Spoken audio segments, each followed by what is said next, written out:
And what is it for the pensions? 1,33,825 as opposed to 44,500. One thing I readily point out, much before enthusiastic honorable members from the opposition would get up and say, oh, but last year to this year it's come down. Yes, it has come down on the count of pension. Because last year we had given, the year that is ending, the growth was about 19.4%. At the amount till now is 1,33,825, whereas now it is 1,15,850, so a reduction of 13.4% in pensions, and just that head has a reduction. And why has it happened so? Last year, after the introduction, a couple of years ago, after the introduction of OROP, there were a lot of pending, questioned issues of query-raised issues, all of which were accumulating as arrears. One time we cleared it last year, which therefore accounted for a higher allocation. This year, now that it is all rationalized and stabilized, naturally that one-time payment which was made will not be repeated. And that is clearly laid out, and we are not even hiding it. And we have no pretension to say, oh no, it has come down. We are not waffling on that. This is the fact. Sorry? I mentioned that. 2013-14. Yeah, I'll tell you. Last year to this year. Last year it was 1,13,734 capital. This year it is 1,35,061, marking 18.8% increase between last year and this year on capital.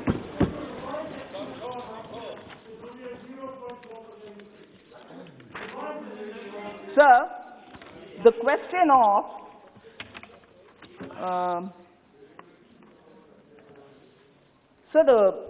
of employment-related matters, Manrega, which is normally quoted saying, oh, you have not been sincere about Manrega. I'll certainly take this opportunity to read out some numbers, sir, if you please allow me that kind of a time. We are often said, oh, you opposed Manrega, we were the ones who brought it in, we have great claims to Manrega. Yes, you may have given birth to. No questions, ma'am. You have given birth to Manrega, you can take the credit for it. But equally, take the credit for having mismanaged Manrega. Take the credit for paragraphs on Manrega. Take the credit for having given Manrega to ghost workers. Take the credit for Manrega going to non-existing workers. Take the credit for that also. So, Congress party, sir, I'm sorry to take the name of a party on a debate during budget, gives birth to all these very good schemes, no doubt, very good schemes, but lacks the will to use them properly, lacks the will to use them openly and transparently. Moment that is given birth, misuses them to favor cronies. हम दो, हमारे दो, इसके लिए काम आता है. Sir, Manrega, I'm reading the figures. Suresh ji, I'm reading the figures. Honorable Member Kodikunil Suresh, please hear the numbers. Please hear the numbers. Sir, in 2009-10. Sir, in 2009-10.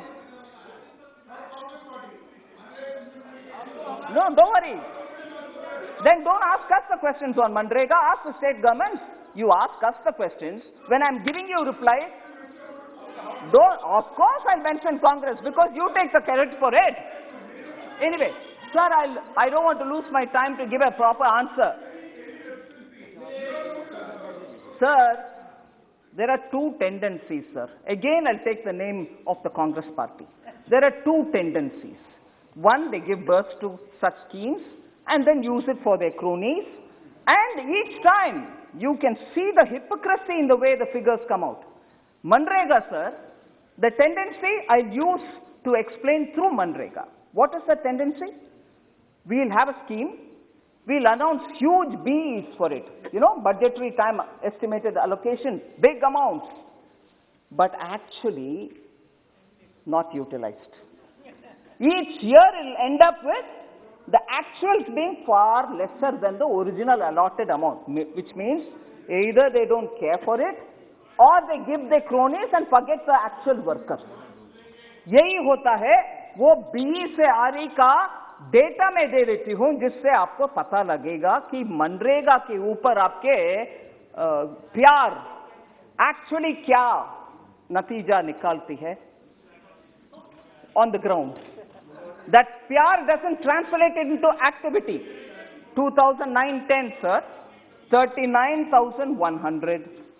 Actually, what was utilized? 33,000 only. 6,000 Bhagwan Jane, kyun they put it?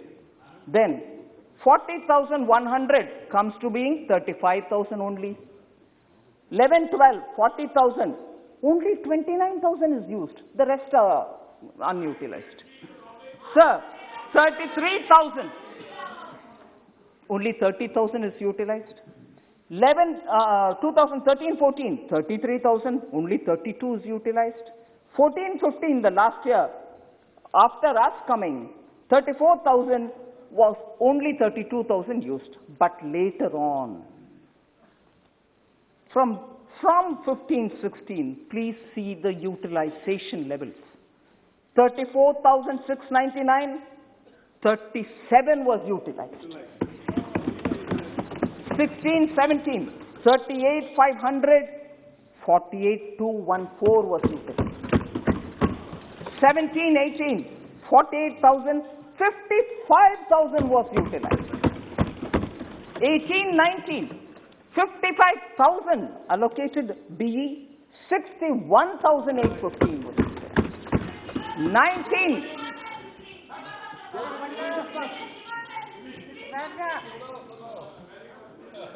2019-20, 60,000 was allocated, 71,686 was, which means for a demand-based program, we also keep giving. 2008-9, sir. 2008-9, sir, was a distress year because of global financial crisis. Even then, your utilization was less, which means you'll talk about crisis when it comes to others, but no, not for yourself. 2021, sir, the year of the pandemic. 61,500 because budget was presented in February, much before the corona crisis. But although we gave only 61,500 in the budget, as the year went, corona crisis, pandemic, lockdown, and then after the lockdown, migrant workers going back to their villages, we have increased that to 1,11,500 because that support has to be given in the villages. End of the year, it may well be that it will be utilized only to the extent of 90,000 crores, but still far higher than ever utilized under the Manrega.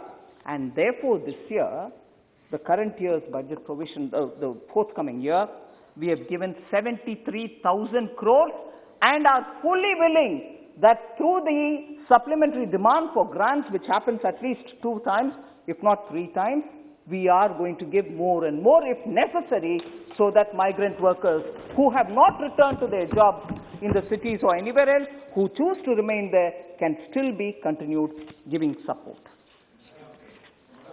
Sir,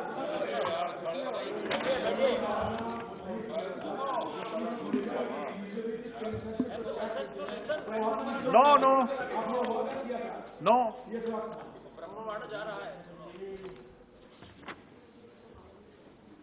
Sir, there's a lot of question on you have not given adequate support to the MSMEs, which is a bit of a surprise for me. I think even during the lockdown, the announcements which were made clearly saying we are addressing the distress which the MSMEs will face in 2 different ways. One, by suspending some of the clauses of the IBC, we made sure no one from the MSME will be pulled to the courts or for resolution or for failure to pay their due debts and so on, and therefore that was one way. That ensured nobody was going to be drawn to the courts. or nobody is going to be declared insolvent. Similarly, we also kept extending dates of due payments or any kind of compliance that they have to do.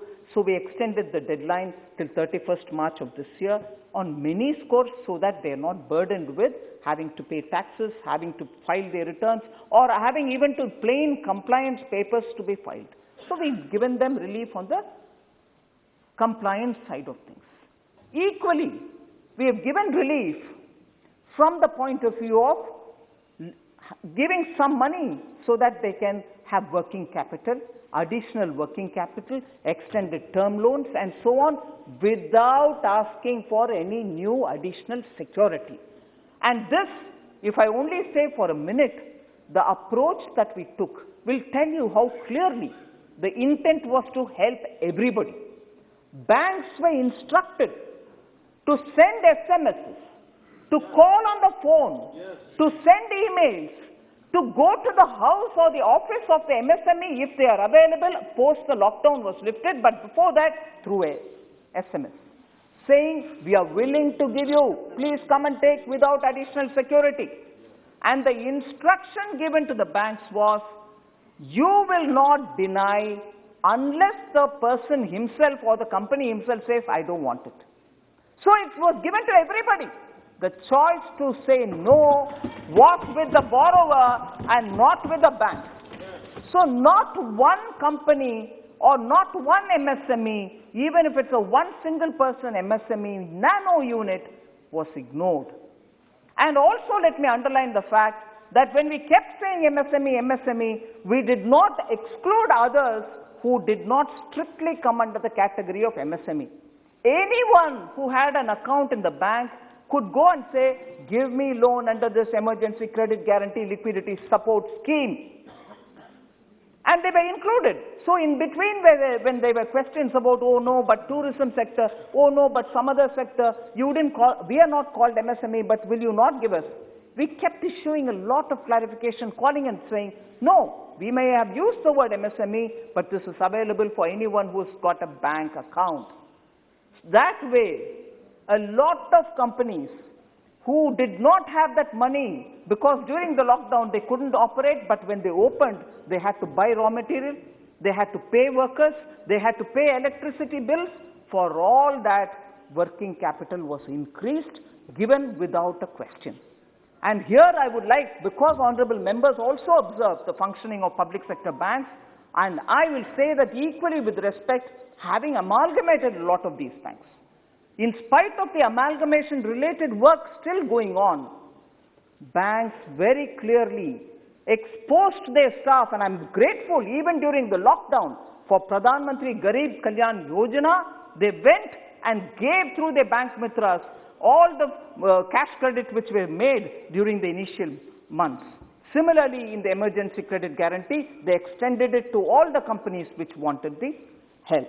So emergency credit guarantee was one of the things which was extended to MSME.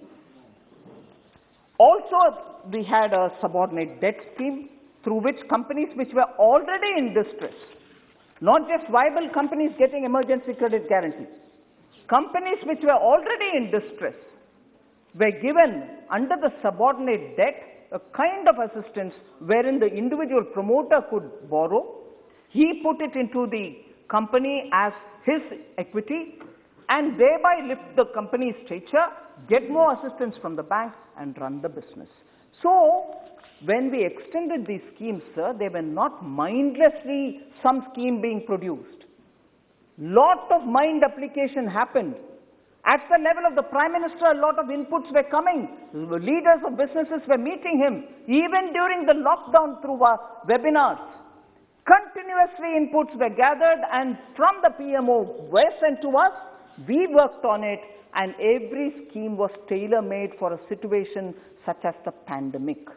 And I'm proud to say the Government of India, every department spent hours on end planning to give it for the people who are affected in the pandemic.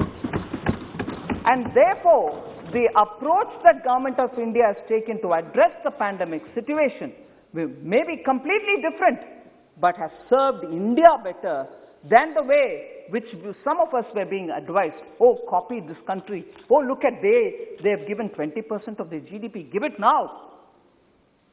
We applied our mind to make sure all the advices were taken on board, but designed something which our own industries were telling us, if you do it like this, it will help us, and therefore we gave it to them.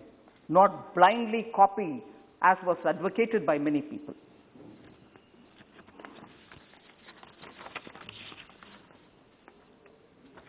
Sir, Pradhan Mantri Swanidhi Yojana. For those who are constantly accusing us of dealing with cronies, Swanidhi doesn't go to cronies.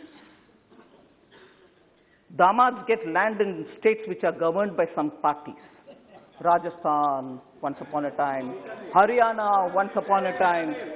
I can give you the details.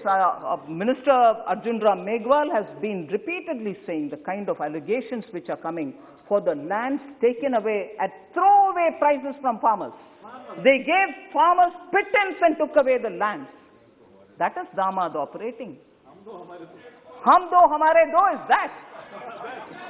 We are two people taking care of the party, and there are two other people who have to take care, daughter and the damad will take care of that.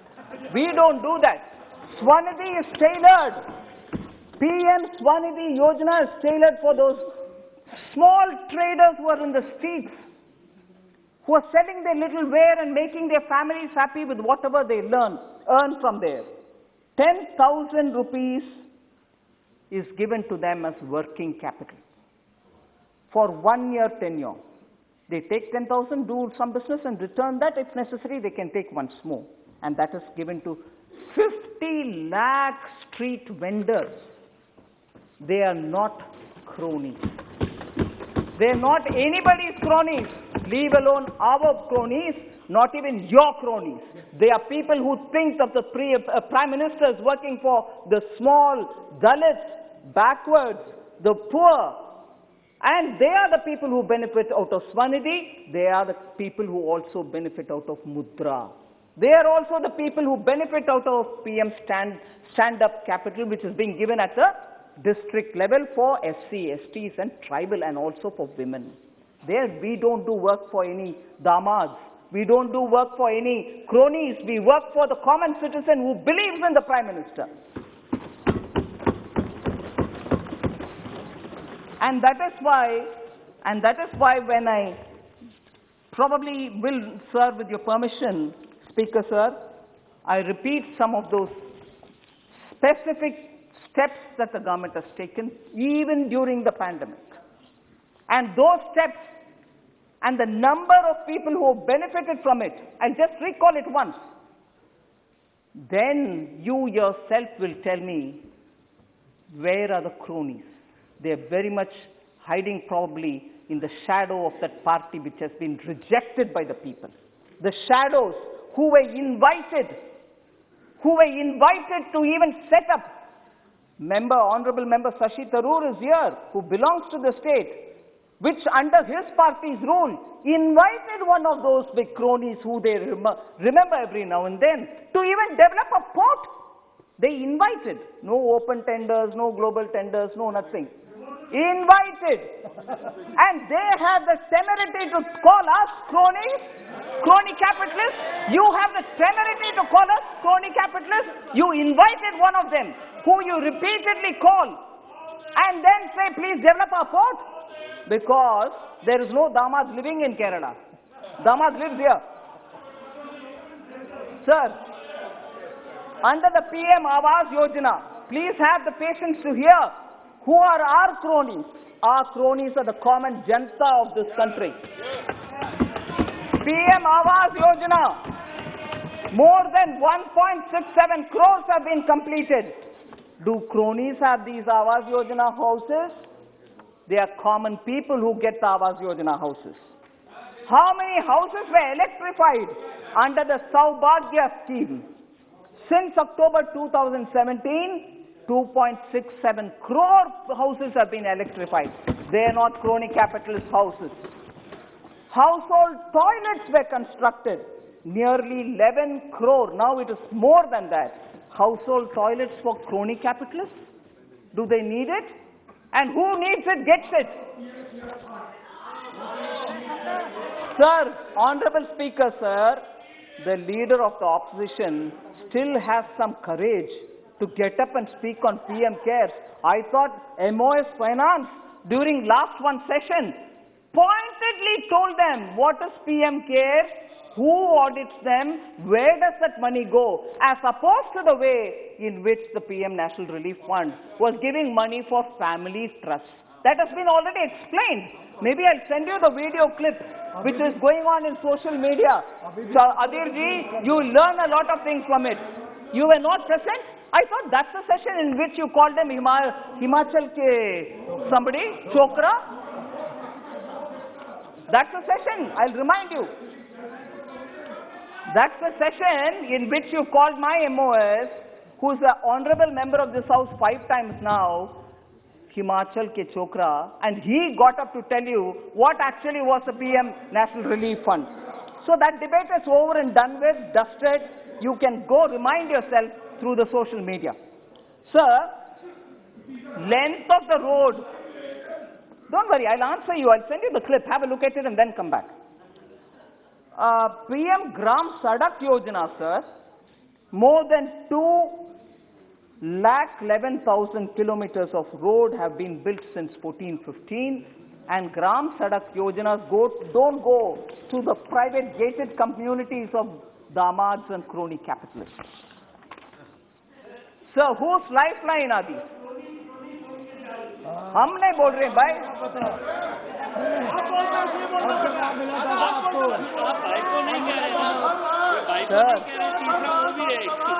Sir, let me. Professor is very. Sir, Professor is a very alert member of the House. When speakers speak, he catches every word and says, hey, but this one, hey, but that one. But you notice one thing, sir? Actually, the crony capitalism allegation डालने वाले Congress से कोई बात करता है, Professor never gets up. He shivers, mustn't talk in front of Congress. All the courage is only on us. All the courage is only on us. Madam, nobody talks rubbish, madam. Don't you say that. Sir, total, insulting. Sir, number of farmers registered under E-NAM.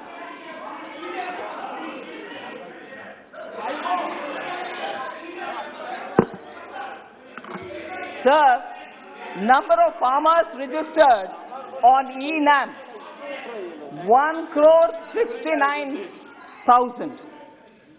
Number of digital transactions happening in the UPI. Absolutely, continuously calling the Prime Minister all abuses, very unfortunate.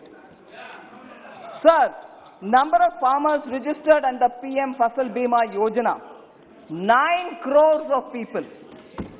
From farmers you take away their land for cheap, but we don't do that. We send 6,000 rupees to their account, direct benefit transfers, 9 crore farmers are benefited. There are no damads. Loans sanctioned under Mudra Yojana, sir. 27 crore Mudra Yojana goes to people who are really running small businesses. So MSME or small businesses have all been absolutely taken care of by this government. So much before really anyone comes up with questions or false allegations.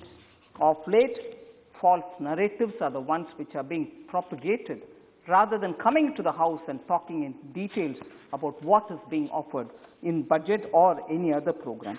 Sir, there are specific questions, 2-3 of them. After that, I'll come to the conclusion. But more important is,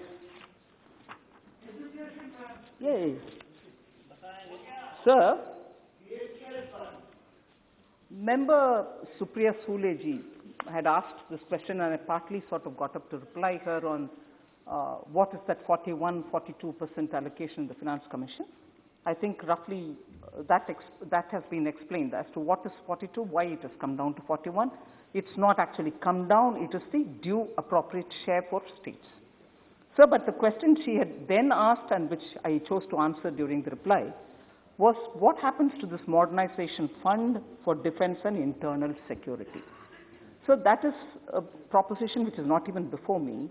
Whilst the Finance Commission's comment on a non-lapsable fund for defense is something in principle we have agreed, but the modalities and other things will have to be worked out, talking with the defense minister and the entire defense team.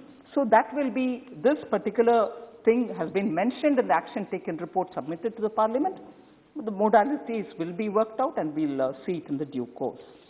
So then, I think it was Sri N.K. Premachandran who questioned a discrepancy, which he saw as a discrepancy in the numbers in the budget speech about Atmanirbhar package estimated at 27.1 lakh crore vis-a-vis 29.86 lakh crores announced by the government.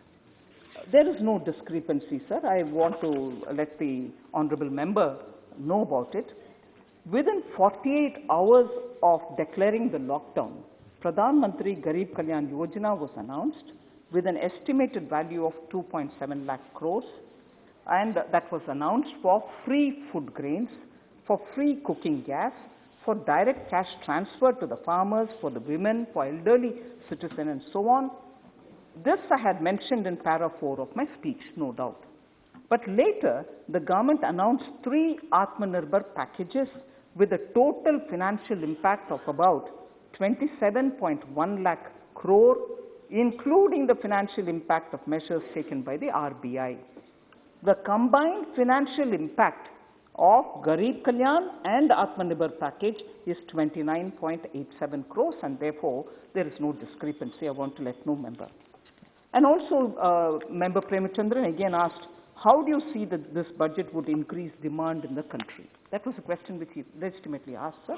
And I would like to point out that the course that we have taken for giving stimulus to the economy through spending on developmental activities, through spending on infrastructure, improving the capex of the government, has resulted in the increase in capital outlay from 4.12 lakh crore in the current year, which is nearing end, to 5.54 lakh crores in the new BE 21-22, which is a substantial increase.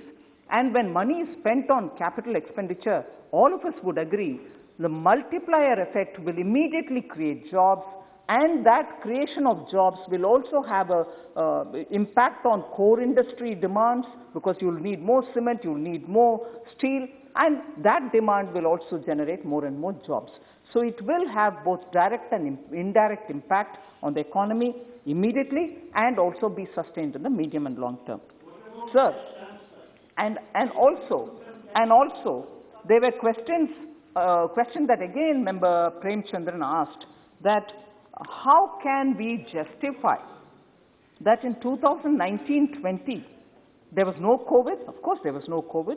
The budget estimate of fiscal deficit was 3.3% of the GDP, whereas in the revised estimate for that very year, it has been shown as 4.6%. That's a question which Honourable Member Premachandran has raised, and I would definitely like to answer that, because it has, I'm sure, a matter of interest for a lot of members. In August 2020, sir, the government has placed a statement of deviation on the fiscal deficit as per the provisions of Section 7, 3B of the FRBM Act in the Parliament. This statement, and I draw your attention, Honourable Member, to this statement outlines the reason for deviation of 0.8% from the revised target of fiscal deficit of 3.8% of GDP for the year 1920. The deviation was necessitated on account of structural reforms both on the supply and on the demand side, and therefore that was brought in. One important aspect, sir, some members have questioned whether allocations for minority affairs, whether allocations for SC and ST have been reduced. No, they have not.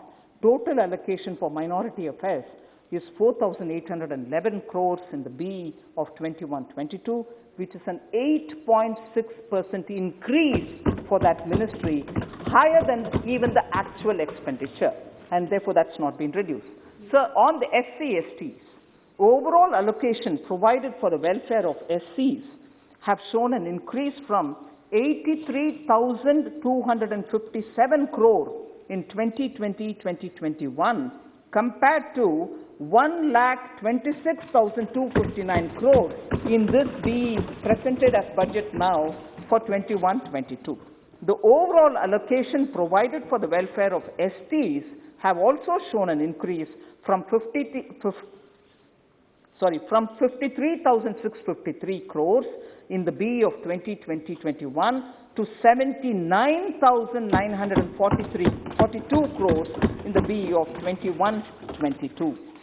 Sir, I think most of what members had asked, I think, have addressed. However, there's one issue which I would want to draw the members' attention.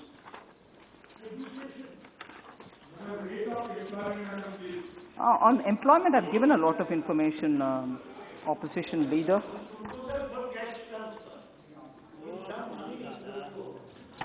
Transfer to home PM Garib Kalyan योजना में किया 20 करोड़ महिलाओं को 31,000 करोड़ 3 करोड़ दिव्यांग विधवाओं को भी और बाकियों को भी किया 3,000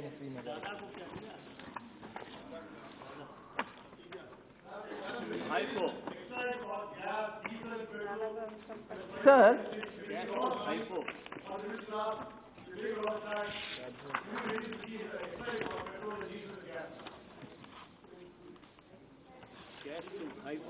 Sir, I will come to one issue on which I certainly want to draw the attention of this House.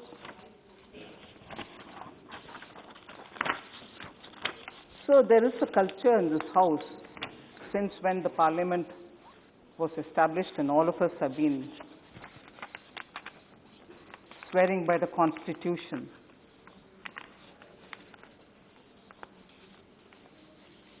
And functioning effectively to make India a very strong democracy.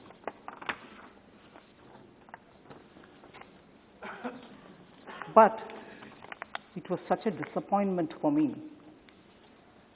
I was here that day to hear the former president of the opposition party stand up and say, I will only speak on the farmers' issue and then I'll go quiet. Honorable Speaker, sir, because there was a lot of demand,